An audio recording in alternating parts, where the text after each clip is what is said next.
It began on the 12th night after the new moon, when the villagers of Elmsworth gathered in the chapel at dusk.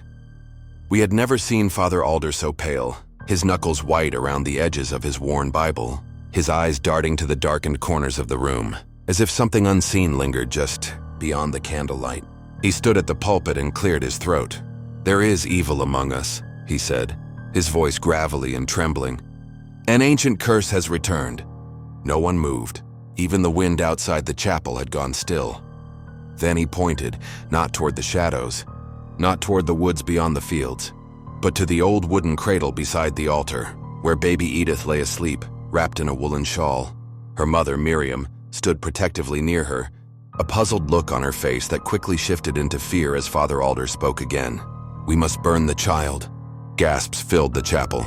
Someone dropped a prayer book. A mother clutched her son tighter. Miriam stepped in front of the cradle, eyes wide. "You can't be serious," she whispered. But Father Alder nodded slowly, solemnly. "She is not of this world. I've seen the signs. The crows, the blood in the well, the stillborn lambs. The curse is in her blood." The villagers murmured. A few made the sign of the cross. One man, Jonas the blacksmith, stood and shouted, "This is madness." Father Alder turned to him. "Madness is letting the devil grow in our midst. The last time this happened, the whole village burned. Do you want that again, Jonas?" There was a silence that felt like it would never end, and then someone moved toward the cradle. Jonas stepped in front of the approaching villager, old Margaret, who had always followed the priest without question. "No one touches the child," he said, voice like thunder.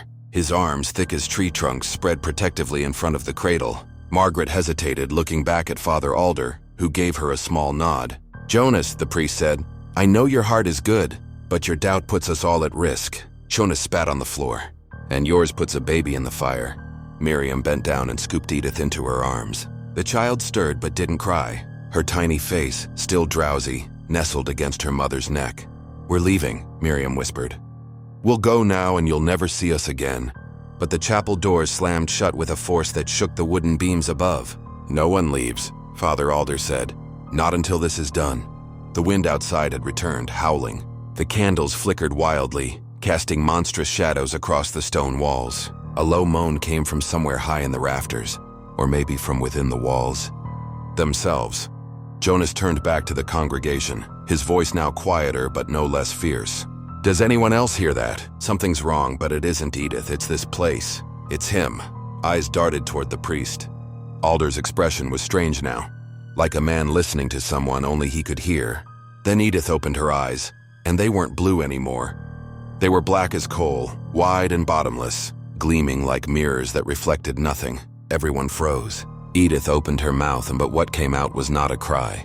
It was a voice, and it spoke in a language none of us had ever heard before. The voice that came from the baby was ancient, vibrating through the floorboards, rising into the beams. Some of the villagers dropped to their knees in terror. Margaret began to sob. Father Alder staggered backward, his Bible slipping from his hands. Jonas turned toward Miriam, who stood frozen with Edith still in her arms. "We have to go," he whispered.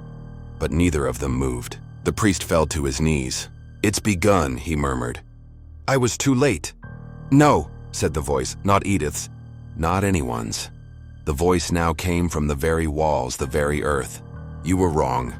Then silence. Edith blinked once and her eyes turned back to blue. She cooed softly and reached toward her mother's hair. Miriam collapsed to her knees, clutching her child like a lifeline. A slow groan came from the chapel's doors as they creaked open. Cold morning light spilled in. The wind was gone. Outside, birds sang as if the world had forgotten everything that happened in the night. Father Alder didn't move. Jonas helped Miriam to her feet. "Come on," he said. "Let's go now." They stepped out into the light, followed slowly by the others. No one spoke. No one looked back. That day, Father Alder disappeared. Some say he went into the woods seeking forgiveness. Others believe he was taken by the very force he'd tried to stop. But Edith lived. She grew.